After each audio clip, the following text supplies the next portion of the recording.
우리 다 함께 골로새서 2장 9절과 10절을 다시 한번 보면서 환송 때 다 못한 교회를 공격하는 사단의 전략과 전술에 관한 말씀을 이어서 드릴 텐데요. 드리기 앞서서 교회의 본질이 무엇인지, 교회의 목적이 무엇인지 다시 한번 생각해 보면서 말씀을 드리려고 합니다. 골로새 2장 9절과 10절, 우리 익숙한 성경 구절입니다. 그 안에는 신의 성품이, 신의 속성이, 하나님의 품성의 모든 것이 충만한 것이 타락한 육체 안에 가득하였습니다. 그런 뜻입니다. 어떻게 4,000년간 타락해버린 본성 안에 죄 없는 거룩한 품성이 가득하였는가? 10절이 목적을, 이유를 잘 설명합니다. 우리도 예수님처럼, 예수님은 아버지 안에서 신의 성품이 충만히 육체에 가득히 가졌던 것처럼 너희도 예수님처럼, 그런 뜻입니다. 그 안에서 충만하여졌으니. 무엇이요? 신성이.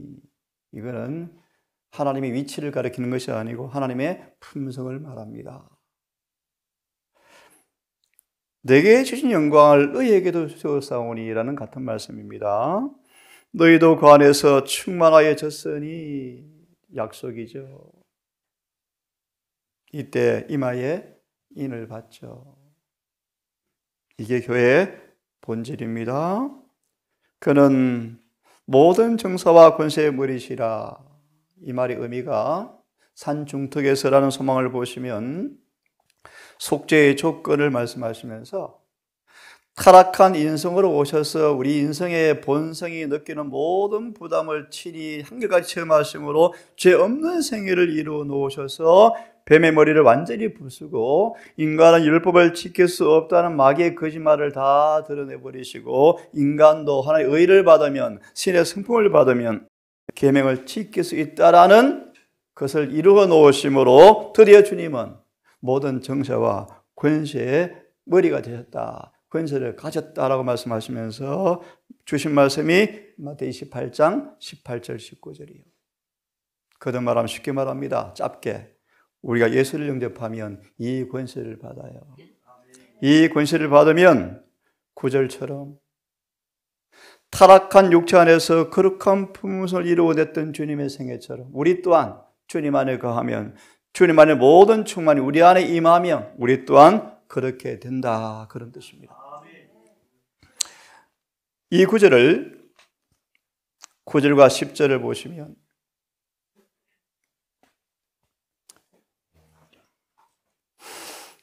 그리스도의 품성을 깊이 생각하라. 그리스도의 품성을 깊이 생각하라. 다 읽지 않고 마지막 문단만 읽고 다른 말씀을 좀 보셔야 되겠습니다. 그리스도의 품성을 계속적으로 생각하지 않을 때 우리는 많은 것들을 잃어버리게 된다. 에녹처럼. 이것이 그리스도의 품성 맞는가? 그래서 참 제가 늘 부담되는 말씀입니다. 고전 2장 16절. 누가 그리스도의 마음을 알아서 설교하겠는가? 가르치겠는가? 누가 그리스도의 마음을 알아서 가르칠 사람이 누구 있는가? 그도 반복합니다. 계속적으로 그리스도의 품성을 생각하지 아니하면 많은 것들을 잃어버리게 될 것이다. 계시록 3장 다시 한 말씀을 더 보고 본문을 들어가겠습니다.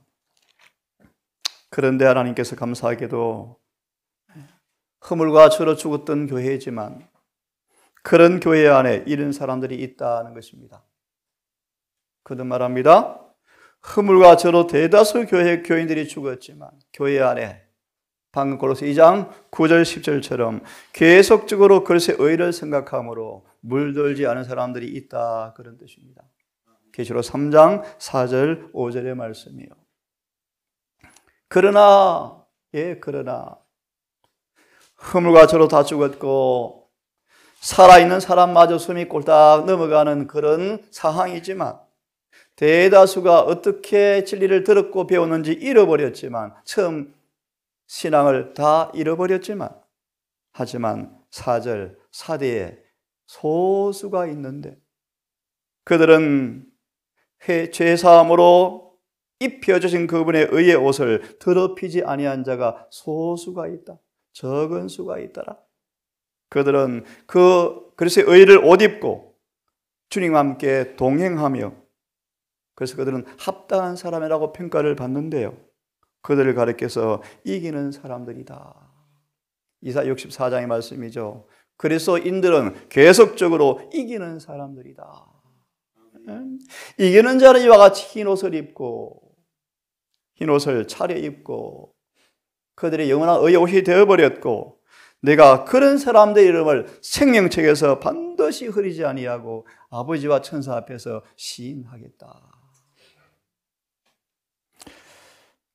이 구절을 보시면 이들을 이렇게 설명해 주고 있습니다. 계시록 3장 4절 5절의 두 번째 증언을 좀 읽겠습니다. 우리 앞에 구절을 보시면 진실하고 충성되고 신실하다. 진실하고 충성되고 신실하다. 마치 사무엘의 일기장 같죠. 하늘에 우리의 기록책에 어떤 기록이 남길 것인가? 두 번째 제목을 읽겠습니다. 영원한 영광에 중한 것. 고린도후서 4장의 말씀이죠. 바울은 이 일에 사로잡혀서 살아버렸죠. 그죠? 무엇입니까? 앞에 있는 표대. 그리스도의 충만함이죠. 충만함. 읽어보겠습니다. 세 번째 줄. 이 존귀는 합당하다. 그죠? 합당하다. 라고 평가받은 이 존귀는 그들의 믿음 때문에 주어진 것이다.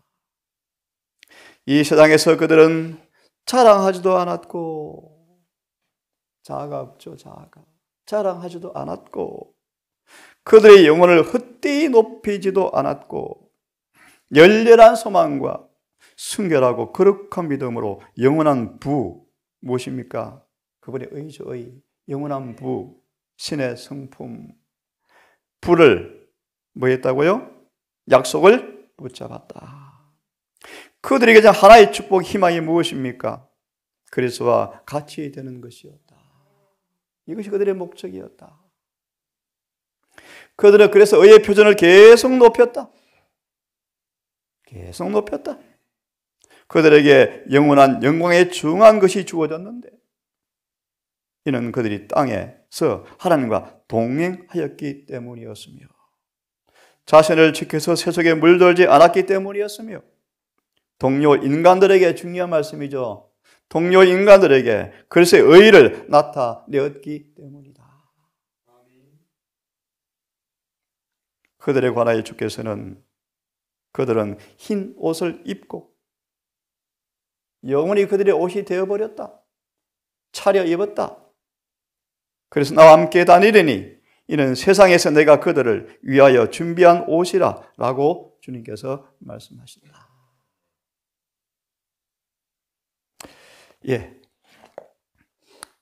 교회를 향한 사단의 전략과 전술을 이어서 드리겠습니다. 잠깐 화면을 보기 전 카리어 1권 205페이지를 제가 읽습니다. 요약해서 읽겠습니다. 제목이 뭐냐 하면 빙산이다 대처하라. 배가 바다를 항해하는데 빙산이 어마어마한 산 같은 빙산이 배를 향하여 오는 이 일이 얼마나 무섭고 위험한 일입니까? 선지자는 이렇게 말씀했습니다. 빙산이다 대처하라. 선지자가 살아 생존하는 가운데 미혹하는 이론들을 보급함으로 우리 신앙의 근본 교리를 무너뜨리는 원수의 노력에 관하여 증언들을 보내기 직전 나는 인상 깊은 계시의 꿈을 꾸게 되었습니다. 나는 일어날 밤 잠을 제대로 이루지 못했습니다. 왜요? 교회를 위협하는 거짓 미혹의 교리가 교회를 공격해 오기 때문이에요. 나 일어날 잠을 이루지 못했습니다. 나의 모습은 마치 곡식단에 깔린 짐수레처럼 축 늘어져 있었습니다. 왜요? 교회가 심각하거든요. 어떤 날 밤 한 장면이 내게 나타났습니다. 배 한 척이 짙은 안개 속에서 물 위에 떠 있었습니다. 재림교회의 조직을 상징합니다. 그때 갑자기 망대에서 빙산이다! 라고 소리를 칩니다. 성경관계상 넘어가서 그 다음 문단을 읽어드리고 화면을 봅니다. 나는 이 광경의 의미를 잘 알 수 있었다.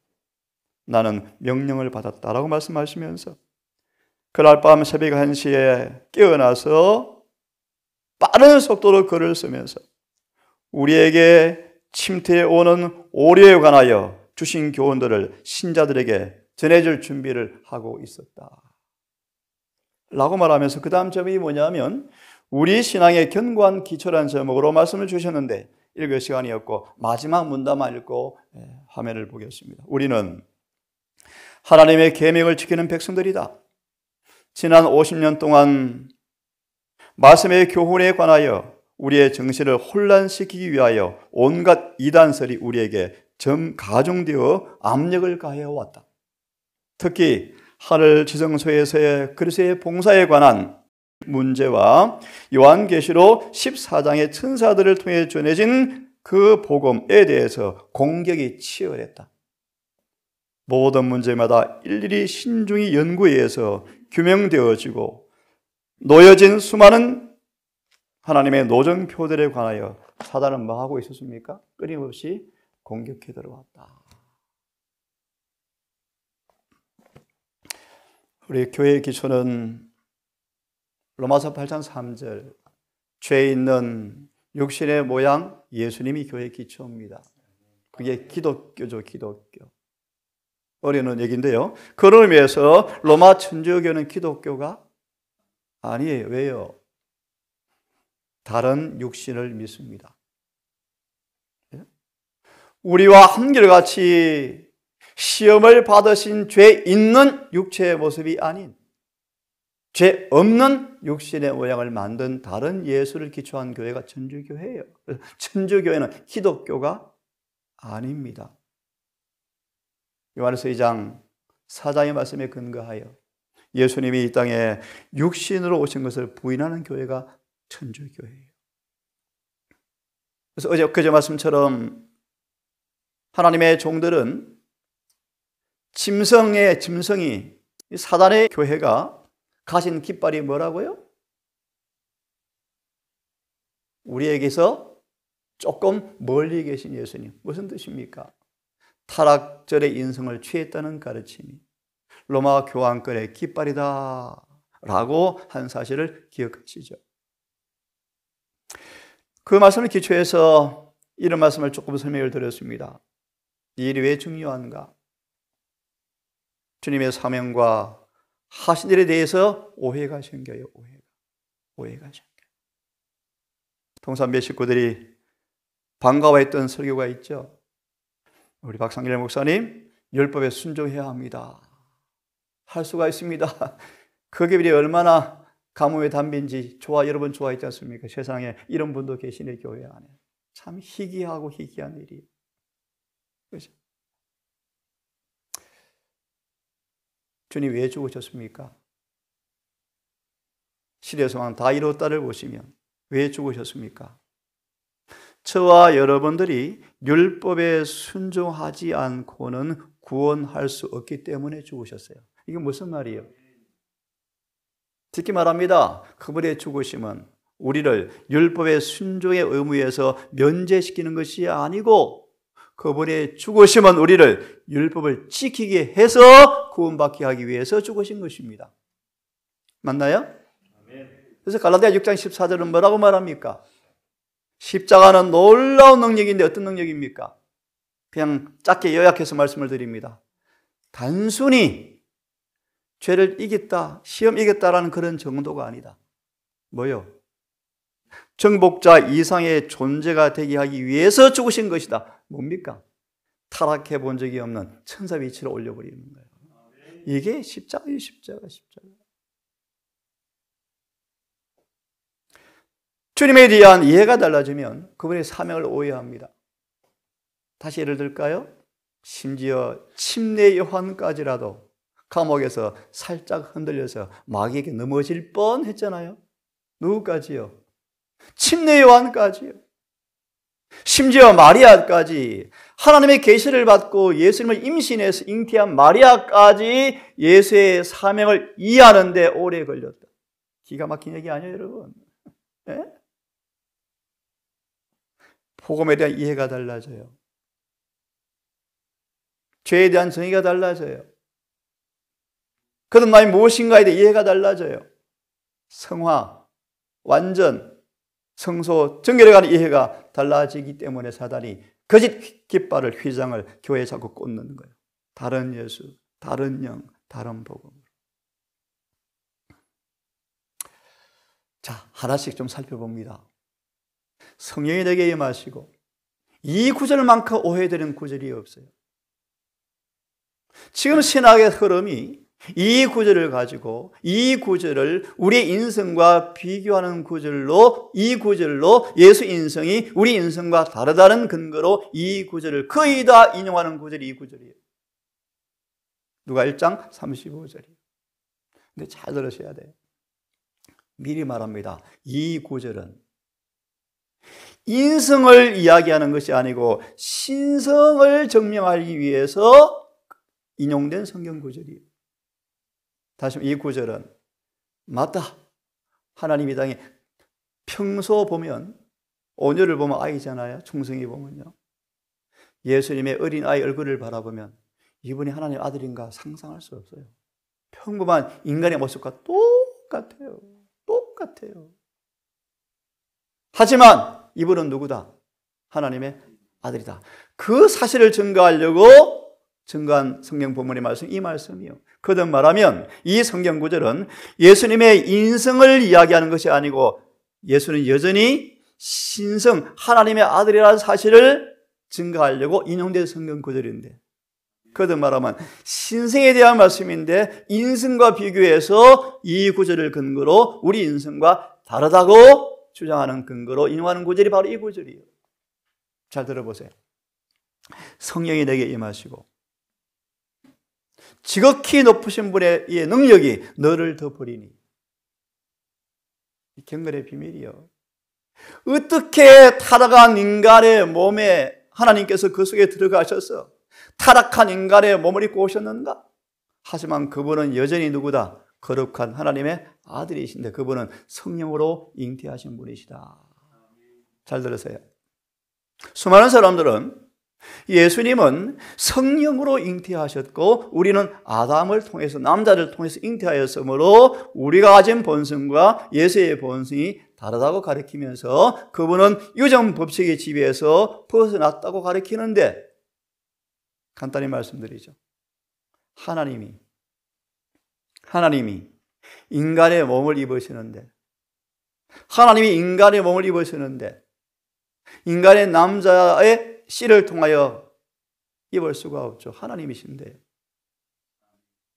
그래서 하와 속에 잉태되는 능력은 하나님의 성령으로 잉태되어서 그 속에 씨가 심어졌지만, 잉태된 방법은 성령으로 잉태되었지만 그 속에 잉태된 씨앗은 저와 여러분처럼 유전 법칙의 지배를 100% 받고 태어난 죄 있는 육신의 모양으로 태어나셨다는 것입니다. 다시 말하면 성령으로 잉태된 그 사실이 유전 법칙의 지배에서 제외된 것이 아니라는 거예요. 몸을 입고 오는 방법은 성령으로 몸을 입고 오는 잉태된 방법은 택했지만 잉태된 그 씨앗은 우리처럼 똑같이 마리아 뱃속에서 마리아 뿌리, 마리아 족보 모든 혈통의 유전 법칙의 지배를 그대로 받고 태어난 죄 있는 육신의 모양으로 온 것은 마다 똑같다는 것입니다. 다시 마무리하면 이 구절이 성령으로 잉태되어서 유전 법칙의 지배에서 벗어났다고 가리키는 것은 로마 천주교의 또 다른 가르침에 불과하다는 것입니다. 이 가르침이 들어온 거예요. 육신을 입고 오셨지만 비록 그분은 분명히 하나님의 뭐다? 아들이시다 라는 사실을 증언하기 위해서 기록된 곳이 누가 1장 35절인데 이 구절을 우리 인생과 비교하면 안 된다는 것입니다. 이해하셨습니까? 다시 보세요. 성령으로 잉태된 하나님의 아들 분명하지만 육신으로는 여전히 누구다? 다윗의 혈통에서 나셨다. 그러므로 그분은 같은 방법으로 유전 법칙의 지배를 받고 혈육에 참여하셨다. 그래서 그분은 죄 있는 육신의 모양이었다. 그 말의 의미는 육신이 대신 정도가 아니고 죄로 가득한 육신의 모양이 되셨다. 배고프다, 피곤하다, 죄가 아닌 무제한 연약함은 물려받았지만 죄에 대한 충동을 받고 자극을 받고 유혹을 당하는 그런 육신은 아니다. 그것이 로마 천주교의 가르침이다라는 것입니다. 예수님은 죄로 가득한 육신의 모양, 우리가 가진 육신의 정욕의 힘을 다 가지고 계신 분이셨어요. 우리가 가진 타락한 육신의 본성이 외부의 마귀의 유혹에 느끼는 모든 압력을 똑같이 당하는 본성으로 왔다는 것입니다. 그 본성을 가지고 계셨지만 주님 안에 계신 성령의 능력으로 본성을 지배하고 육신을 지배하고 죄 없는 품성의 생애를 이루어 놓으셨다는 것이 복음이죠. 예수님은 타락하고 오염된 고통당하는 인생을 취하셨다. 왜요? 성령으로 잉태했지만 이런 인간의 본성이 부모로부터 태어날 때 가지는 그 연약함을 그분 자신도 뭐 했다? 100% 다 물려받으셨다. 그러므로 히브리 2장 14절 주소 읽어보세요. 나는 무지한데요. 나는 연약한데요. 우리 아버지가 머나세인데요. 우리 아버지가 바로인데요. 아무도 핑계할 필요가 없다. 이러한 유전을 지니고 오셔서 죄 없는 생애를 사심으로 우리 앞에 가능성을 열어 놓으셨다. 이것이 복음이요. 한결같이 시험을 당하시고 성령으로 잉태되어서 우리가 가지는 본성의 그 정력, 육신의 그 본성의 힘을 가지고 태어나지 않았다면 한결같이 모든 일에 시험을 받을 수 있을까요? 없죠. 인간의 본성이 외부의 압력에 느끼는 모든 부담을 그분이 온전히 경험하심으로 우리를 모든 시험에서 건질 수 있는 분이십니까? 저는 말합니다. 그 육신 안에 있는 죄성. 어제 신기하죠. 다시 또 우리 성경은 우리 샤론과 경계선을 마무리하면서요. 제가 황토를 제가 또 깔았는데 풀이 올라와요. 조그만 풀들이 파랗게 올라와요. 본성 속에는 하나님의 마음을 지배하지 아니하면 외부의 사단의 유혹과 손을 잡아서 항상 기회만 되면 풀이 올라올 여지가 있다 그런 말이에요. 이것이 바로 육신 안에 죄성이 있다 그런 말이에요. 육신 안에 죄성이 있다. 굴삭기를 많이 하잖아요. 깊은 땅속의 흙을 끌어내어서 표면에 올려놔 보세요. 1주, 2주만 지나면 풀 올라와요. 이게 인간의 본성이에요. 본성. 농부 대신 주님께서 마음을 다루지 아니하면 마음에 싹이 나버려요. 본성의 힘을 통해서 마음에 씨가 올라와 버려요. 기만 되면 죄를 지어요. 주님은 그런 육신 안에 있는 죄성을 골로새 2장 15절 영원히 멸하셨습니다. 로마서 6장 5절 6절 죄의 몸을 멸망시켜버렸습니다. 다시는 육신의 종이 되지 않도록 육신의 죄성을 머리를 부숴버렸습니다. 육신 안에 있는 죄성을 멸하심으로 우리의 대제사장이 되셔서, 질문 여러분, 우리의 대제사장, 중보자의 자격 조건이 뭔지 아십니까? 한마디로 우리처럼 살아보신 분이 가능해요. 그래서 삼위 중에 한 분만이 중보자예요. 누구요? 예수님. 왜요? 우리처럼 살아보셔서. 또요, 조건이 뭡니까? 죄 없는 생애를 사셔서 대제사장이 되셔서 우리를 뭐 하셔요? 중보해요. 중보.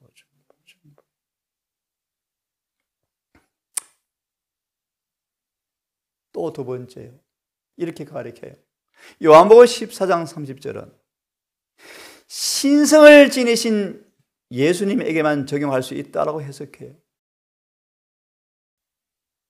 다른 예수가 들어온 다른 복음의 모습을 지금 말씀해 드리는 거예요. 요한복음 14장 30절을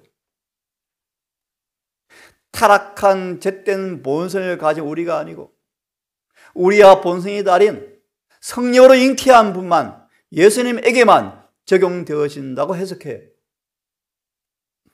그런데 보세요. 예수님께서는 마귀가 또 주님의 유혹하러 올 것이다. 십자가 위에서 얼마나 강한 유혹을 받았습니까? 내려와라. 내려오면 내가 너를 믿어줄게. 비아냥, 비웃음, 조롱, 얼마나 강력한 유혹을 받습니까? 마지막으로 마귀가 올 것이다. 하지만 그는 내 안에서 하나 유리한 기회도 갖지 못할 것이다. 마귀가 내 마음에 발가락 하나도 디딜 틈이 없다. 전혀 관계없다. 라고 하신 말씀이에요. 이 말씀을 들어보세요. 사단은 하나님의 아들에게서 승리를 어떤 조건의 승리입니까? 그분은 완전한 인간으로서 승리했다는 사실을 잊지 말라. 그렇죠? 원래 신의 성품, 신의 속성을 가진 분이어서 이긴 것이 아니고요. 그것은 내려놓았습니다. 타락한 인간도 받을 수 있는 똑같은 하나님의 능력을 받고 승리하셨다. 이 승리를 얻을 수 있는 마귀가 길을 전혀 발견할 수가 없더라. 예수님은 당신의 아버지의 계명을 온전히 지키셨다. 인간으로서. 그러므로 그분에게는 사탄이 이용할 수 있는 죄가 전혀 없었다. 여기까지 마음은 그렇게 느껴지겠죠. 하지만 그것은 환난 때 서게 될 사람들에게 반드시 나타나야 할 상태이다. 맞습니까? 다른 예수를 믿는 거짓 교리가 이런 성경 구절을 이렇게 오용해서 사람들을 속여요.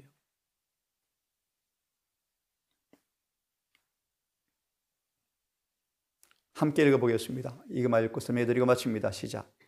저들은 타락한 죄된 본성을 죄라고 정의하면, 타락한 죄된 본성, 쉽게 말하면 우리가 태어나면서부터 물려받은 이 본성이 죄라고 말하면 어떻게 회개하죠? 설명 가능합니까? 우리 유 목사님이 저번에 여전히 원죄를 믿고 있었거든요.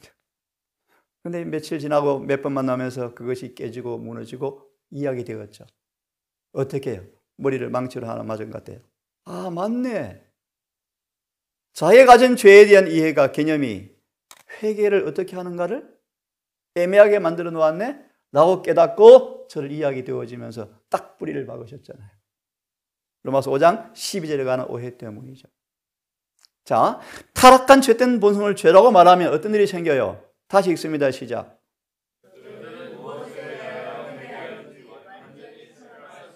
어떻게 회개해요?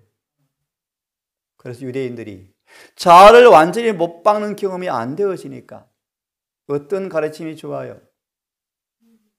지적으로 동의하면 의가 성립돼. 넓은 길이 넓은 길. 또 맞아 읽습니다. 시작.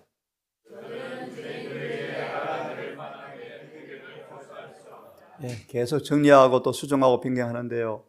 안약을 사서 발라보아서 율법의 거울 앞에 서라. 죄가 무엇인지 분명히 알아야 되잖아요. 그래야 회개하잖아요. 맞아 읽습니다.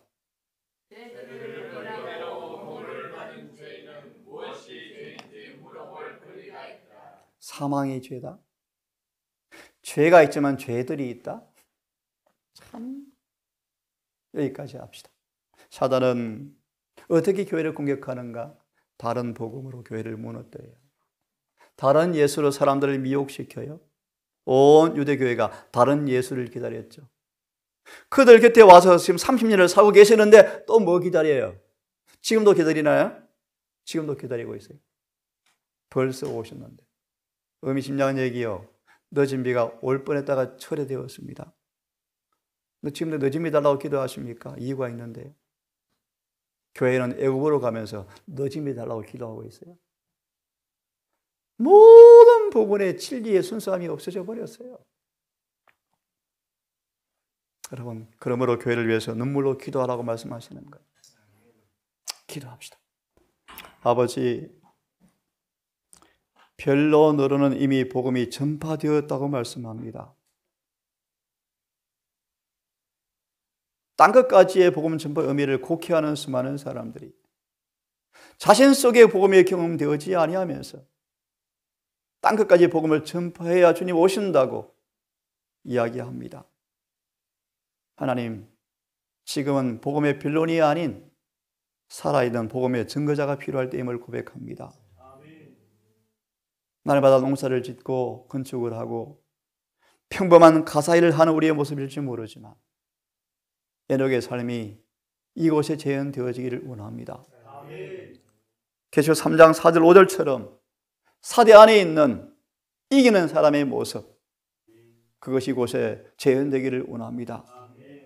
온라인 예배를 드리는 우리 모든 성도들 삶도 오늘 골로새 2장 9절 10절을 염두하고 계속적으로 주의 풍성을 생각하며 우리 삶에 적용 실천케 해 주시옵소서. 이 모든 말씀 예수님 이름으로 기도합니다.